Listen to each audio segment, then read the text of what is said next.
Y estos carajos que no me hayan dado previsión, que no tenga previsión, oye. Qué brutalidad. ¿No tiene? Tengo una pensión de gracia como las viejitas de mierda que se van a morir rápido. Vamos por parte entonces. Hazme la pregunta entonces, Cobica. Sí, Estoy grabando. Estoy grabando. dentro de las políticas del gobierno de Salvador Allende estuvo, digamos, la creación de la Secretaría Nacional de la Mujer. Fue eso. Nos gustaría que nos hablara un poquitito de eso. Ahí me pillaste. O de la relación, digamos, si hay algún cambio entre la relación con los centros de madre, cómo se crean las JAP. A grosso modo.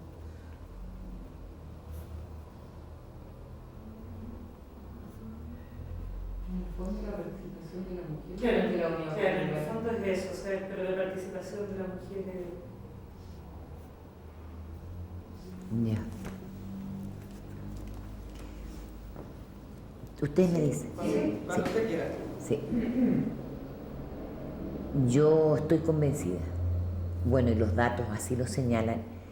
Hubo una gran y real participación de la mujer en varios aspectos de la vida nacional. Yo quisiera entregar la siguiente cifra. Habían en ese entonces 20.000 centros de madre.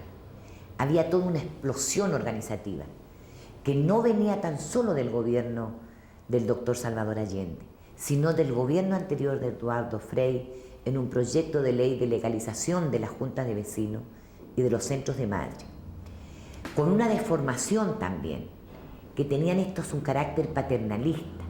Entonces, cada centro de madre ponía el nombre de la primera dama de turno y a nosotros no nos parecía. Y cuando esto se discute, nosotros lo llevamos al Parlamento, nosotros pensábamos que teníamos que entender que habían organismos que eran de carácter estatal, los que podían promover política, pero que las organizaciones sociales eran organizaciones independientes, autónomas y pluralistas, porque en ellas tenían que estar mujeres de diferentes partidos. No se dio así y no se daba así la situación, había un corte. Entonces cada centro de madre tenía un escudo político, una forma de expresión política de quién le llevaba la lana o quién entregaba algo. Nosotros quisimos dar una lucha a fondo con eso, entendiendo que la organización de carácter de base tenía que estar radicada en su entorno y ser allí un motor trascendente en la comuna, en el barrio, en la población, y que tenía que tomar todos los aspectos que significaban el problema de la educación, el problema de la salud, fundamentalmente en la descentralización, a través de policlínicos de carácter comunal, de carácter barrial, llamémosle así.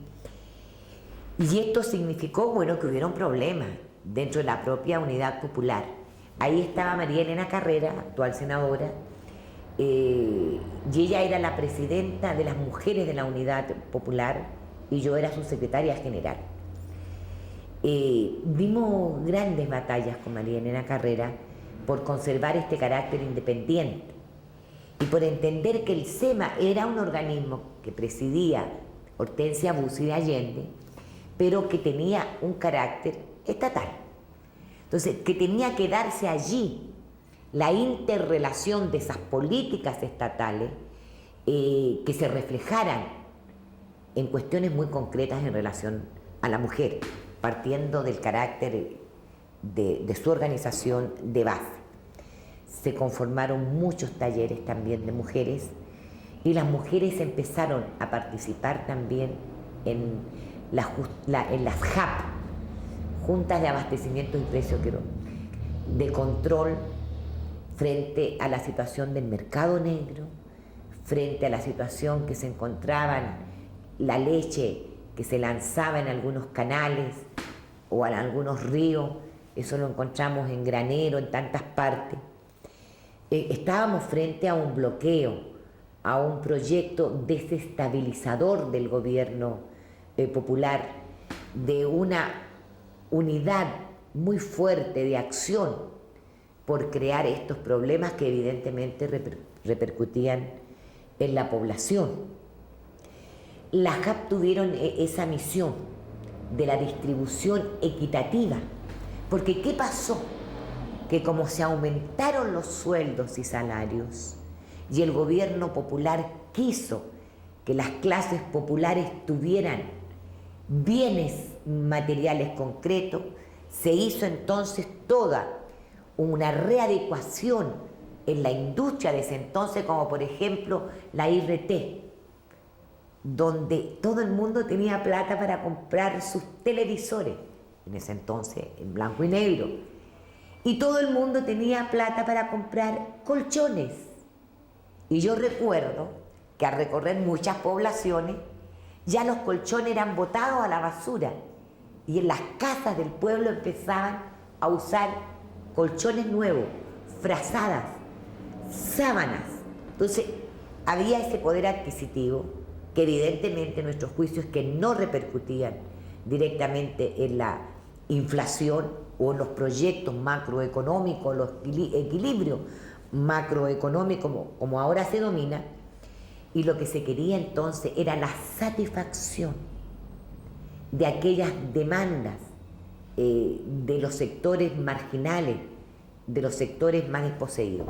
Una de las cuestiones que debemos mencionar y que lo reconoce incluso otros sectores políticos, adversarios y enemigos de la unidad popular, del gobierno popular, era el problema de la vivienda. Todas las viviendas construidas durante el gobierno de los 1000 días del doctor Salvador Allende fueron viviendas consistentes, hechas de materiales firmes que aún se mantienen y allí están en todas las poblaciones, y la construcción de aquellas tomas, hubieron tomas y se construyeron viviendas sólidas, calles pavimentadas, soleras, y se transformaron los pozos sépticos en un sistema de red de alcantarilla. O sea, hubo gran avance en la construcción de la vivienda, y algo que tocó a todo el mundo y que hasta hoy se recuerda, era el medio litro de leche entregado a cada niño, entendiendo que la leche, por sus componentes proteicos y calóricos, iban a la conformación cerebral del niño en su primera etapa, que es una etapa decisiva. Hubieron realizaciones en el propio ministerio nuestro que yo he señalado. En primer lugar, la constitución de las comisiones tripartitas y los tarifados nacionales, como por ejemplo el tarifado nacional de la construcción. O sea que los obreros que entraran a trabajar en la construcción tenían un tope de trabajo y tenían un pago cuando llovía y no podían continuar las obras. O sea, un resguardo a la seguridad social. El problema de la necesidad de que los obreros entraran a la universidad y se suscribieron en ese entonces convenios con la Universidad Técnica del Estado, hoy USACH, donde llegaron a participar 2.700 trabajadores en profesiones, en diferentes asignaturas que le entregaban sus cartones profesionales. Fue un cambio radical, entendiendo que para mí, bueno, y para todos los que vivimos aquella época, el cambio fundamental fue establecer esta soberanía popular, esta participación del pueblo y la reconquista y recuperación de las manos de los grandes monopolios extranjeros y nacionales, como el cobre, el hierro, el carbón. O sea, el resguardo, incluso no teniéndolo claro, a la necesidad de la conservación del ecosistema, que son los problemas ecológicos que hoy se ven atacados, bueno, por este tratado de libre comercio y todo lo que quiere otra readecuación en el plano económico dentro del sistema neoliberal. Este era un gobierno, yo diría, de experimentación en la conciencia de las masas, en el despertar de la gente, en que no puede haber un gobierno que gobierne arriba, en la cúpula, en la burbuja, que era un gobierno en que reclamaba, apelaba, convocaba a los trabajadores, a las mujeres, a la juventud, a los campesinos, bueno, a todo el mundo, a participar a través de sus organizaciones sindicales. Yo pienso que fue un gobierno por excelencia democrático. ¿Con errores? Sí, con errores. Quizás toda la expresión del área social de la economía en manos estatal o toda la expresión mixta pudo haber sido más profunda, pero el gobierno del doctor Salvador Allende respetó las 35.000 empresas privadas que habían en ese entonces, fuera de las situaciones deformantes al programa de la Unidad Popular, a los que planteaban avanzar sin transar y al que querían llevar al gobierno a violentar el propio programa aprobado por el pueblo con la conquista de este gobierno. Yo pienso que aún no se ha escrito la historia real de la significación que tuvo para nuestro pueblo el gobierno del presidente Salvador Allende. El 71 fue, ¿no? En diciembre, el 2 de diciembre. El 2.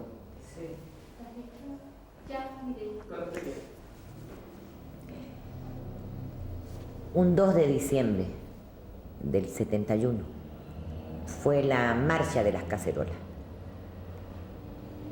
Ellas habían solicitado un permiso para realizar la marcha. Nosotros, las mujeres de la Unidad Popular, habíamos dado la opinión dentro de nuestros partidos de que esta marcha no se podía realizar, porque evidentemente la teníamos muy claro, que era el primer empujón de la derecha, de las fuerzas contrarrevolucionarias, para dar un primer paso a la desestabilización del gobierno del presidente Allende. Y lo discutimos mucho. Allí nos reunimos con María Elena Carrera a la cabeza, con otras mujeres, Carmen Gloria Guayo, mujeres importantísimas del movimiento sindical de esa época. ¿Qué hacíamos nosotras, las mujeres de la Unidad Popular? Fuimos a hablar con nuestros partidos.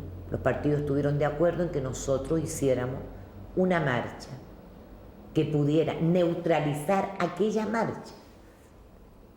Hablamos con los jefes políticos de la Unidad Popular. Nos dieron el paso. Y Allende un día nos llamó a La Moneda, a María Elena Carrera y a mí, y nos dijo: ustedes no pueden marchar, porque eso va a transformarse en una confrontación entre mujeres, y además pueden allí haber hechos dolorosos, pueden haber situaciones difíciles que no vamos a tener la capacidad de controlar. Y además había que entender, nos decía Allende, de que esta patria y libertad, que se van a crear focos de conflictos agudos en el propio desarrollo de la marcha. La verdad sea dicha para la historia, nosotros estábamos absolutamente convencidas que había que salir al paso a este empujón que tomaban las mujeres de la derecha, las mujeres de la reacción, para crear esta situación confrontacional contra el gobierno constitucional de la Unidad Popular. Discutimos con Allende varias veces.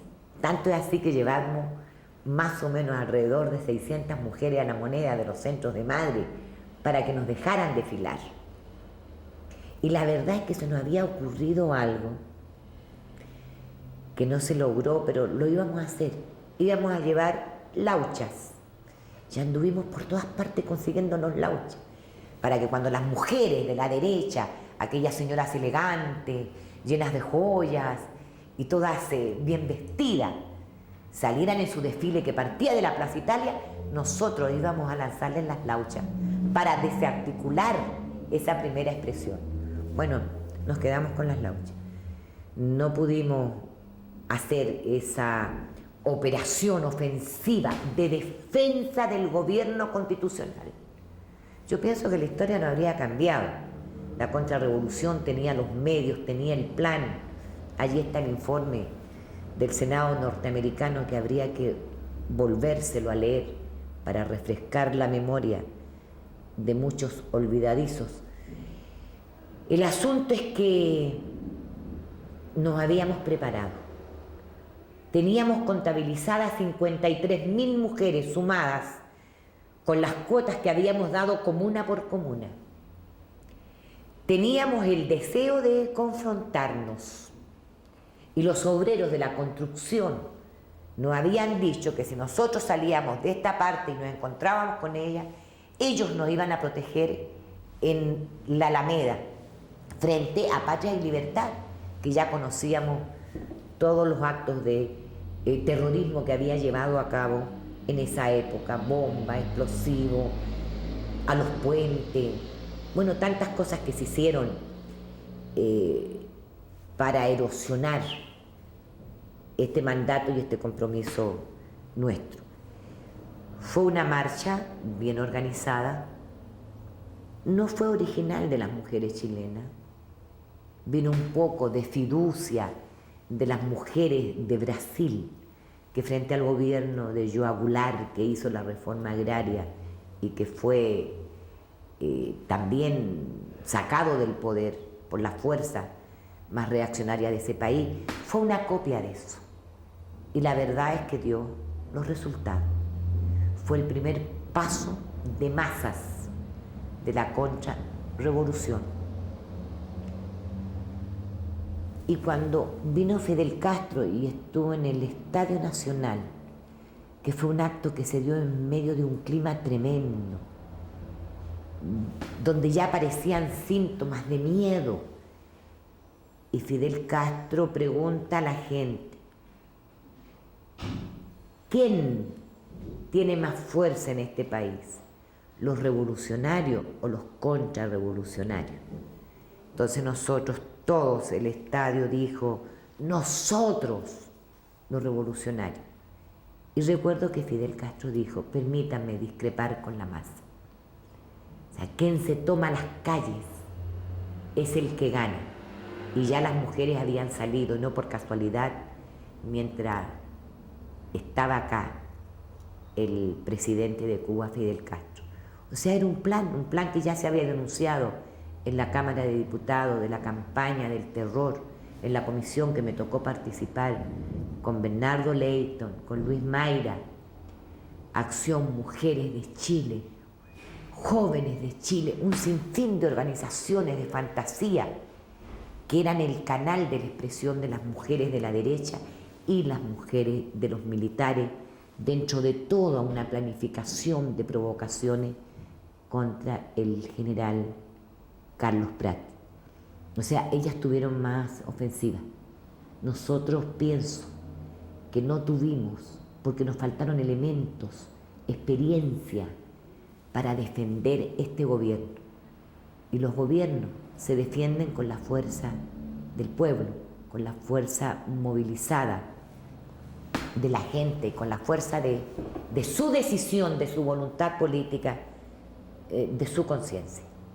Ellos derrotaron al gobierno popular y la negra noche ya todos la hemos sufrido y la conocemos.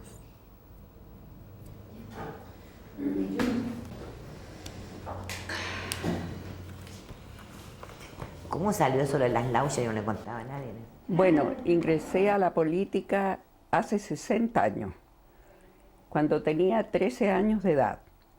Entré al Partido Socialista, mi padre era obrero, era jefe de maestranza en el Tofo, es un mineral que ahora no existe, y entré el mismo año que se fundó el Partido Socialista. El Partido Socialista se fundó en Valparaíso en el mes de abril, el 19 de abril, y yo entré al partido en el mes de noviembre, a finales de noviembre, porque ocurrió con esa creación del Partido Socialista que en todo Chile se formaron seccionales, así se llamaron y hasta hace poco se llamaba así, seccionales del Partido Socialista en todo el país. Entonces yo ingresé hace 60 años. ¿Qué cargos ha ocupado usted en su vida política? Bueno, desde luego he sido dirigente en todos los niveles del Partido Socialista, desde jefe de núcleo, miembro del Comité Central de la Juventud, porque lógicamente cuando era joven era dirigente juvenil, con Ampuero, con Aniceto Rodríguez, con una serie de personas, que algunos muertos, otros vivos todavía, y después he sido dirigente del partido, también desde todos los escalones. He sido dirigente regional, seccional, de núcleo, y he sido varias veces miembro del Comité Central y de la Comisión Política del Partido Socialista. Además, creo que eso es más importante, he sido dirigente sindical. Fui dirigente nacional de los empleados particulares en los años 50 y tantos. No voy a precisar los años porque no soy muy buena para las cifras y para no mentir también. Y fui dirigente de lo que se llamó CTC, que ahora es Central Unitaria de Trabajadores. Y fui dirigente, no fui dirigente nacional, pero fui dirigente de Santiago de la Central de Trabajadores. Y de los empleados particulares sí que fui dirigente nacional. Por ese motivo, siendo muy joven, recorrí casi todo Chile haciendo trabajo sindical y en las respectivas elecciones que había de los trabajadores. Cuando termines una idea, me miras a mí. Ya, ¿Ya? para que tú No le... a la- no a la- Ok, pero tú sigue con las preguntas. Sí, claro. ¿Para qué? Es que siempre... Estamos grabando. ¿En qué periodo fue parlamentaria? Bueno, primero fui regidora de Santiago. Fui regidora de Santiago entre el 43 y el 47, que ahora se llaman concejales, pero es lo mismo, edil de Santiago. Y después, desde el año 65, fui diputado hasta el momento del golpe militar, que estaba recién electa por tercera vez. ¿Qué leyes en relación a la mujer impulsó mientras fue parlamentaria? Bueno, realmente en ese parlamento las mujeres que éramos de izquierda actuábamos como bloque. Ahí no había una iniciativa particular, sino que si había un proyecto como lo hubo, de protección a los niños, por ejemplo, de la creación de los jardines infantiles, concurríamos todas y eran indicaciones que apoyábamos todas. No hace mucho tiempo, incluso en una premiación que hicieron, después ahora del retorno, nos entregaron una medalla por haber participado en la ley que creó los jardines infantiles. Y así, en todas las iniciativas de apoyo a la mujer, de defensa de la mujer, actuamos siempre de consuno, actuamos como equipo. No puedo decir yo, mire, soy madre de tal proyecto, porque en realidad no fue así. Y algo que no tiene que ver con la mujer, pero que a mí me enorgullece mucho, yo fui siendo jefe de la Brigada Parlamentaria Socialista, de la que tuve que defender la nacionalización del cobre. Un proyecto muy querido, porque fue para todos nosotros en esa época, digamos, la reafirmación de una aspiración largamente sentida, que era que el cobre fuera chileno. Y yo trabajé en ese proyecto y peleé en ese proyecto, porque además te debo contar que durante todos los periodos que fui diputado, yo fui miembro de la Comisión de Hacienda de la Cámara, o sea, era donde se veía también el financiamiento de los proyectos, cosa que no pasa actualmente, porque ahora, de acuerdo con la Constitución de 1980, los proyectos los financia el Ejecutivo y los propone el Ejecutivo. O sea, el parlamentario en este momento no tiene iniciativa para proponer gastos a la nación. En cambio, nosotros éramos realmente los que revisábamos el presupuesto de la nación y los que le dábamos el vamos al presupuesto. Ustedes saben que eso ha cambiado y creo que es un punto muy importante con la diferencia que hay entre los que realmente creo que éramos legisladores y los que ahora tratan de legislar en realidad, pero con una constitución que no lo permite mayormente. Entonces ahora, A propósito de toda la participación dentro del Partido Socialista, ¿cómo definiría usted la participación de las mujeres dentro del Partido Socialista Bueno, en aquellos años? las mujeres siempre han participado ardorosamente, no solo dentro del Partido Socialista, sino que en todos los partidos que yo he conocido. Ahora, la figuración que han tenido, claro que no se ha correspondido con su accionar, con su interés. Ha habido una diferencia siempre entre el trabajo que las mujeres han hecho y el logro que han obtenido, porque hay que decirlo, en todos los partidos políticos chilenos, a la hora de elegir candidatos para dirigentes o para cargos públicos importantes, los hombres se llevan la mayoría, eso es sin duda. Pero yo he conocido mujeres desde la fundación del Partido Socialista, desde el año de la fundación del Partido Socialista, que fueron grandes aportes y grandes valores. Nosotros tenemos a María Luisa Sepúlveda, que fue la fundadora de la Acción de Mujeres Socialistas, falleció hace poco. Tenemos a Violeta de la Cruz, que está viva, que tiene más de 80 años y que pertenece a un núcleo en Ñuñoa. Y así podría nombrarles muchas mujeres. Marta Melo, que en este no es de esos años, pero es de los 60, que en este momento está gravemente enferma en Concepción, pero que ha sido una mujer de una gran actividad también. Como les digo, hay muchas mujeres que han tenido un papel preponderante, pero eso no ha significado que ellas hayan tenido una representación de acuerdo, consona con su quehacer. En relación a esa misma pregunta, ¿usted alguna vez se ha sentido desplazada en la posibilidad de ocupar algún cargo por el hecho de ser mujer? Bueno, mira, yo no pertenezco al sindicato de la gente con ambiciones personales. Me ha parecido, sí, que tengo la experiencia, la capacidad y a lo mejor un cierto talento para las funciones que he realizado. Y claro que he sentido un poco de chaqueteo o un buen poco de chaqueteo. Sin ir más lejos, en la pasada campaña electoral, a mí se me dio en el partido un cupo parlamentario, pero porque no lo quería nadie.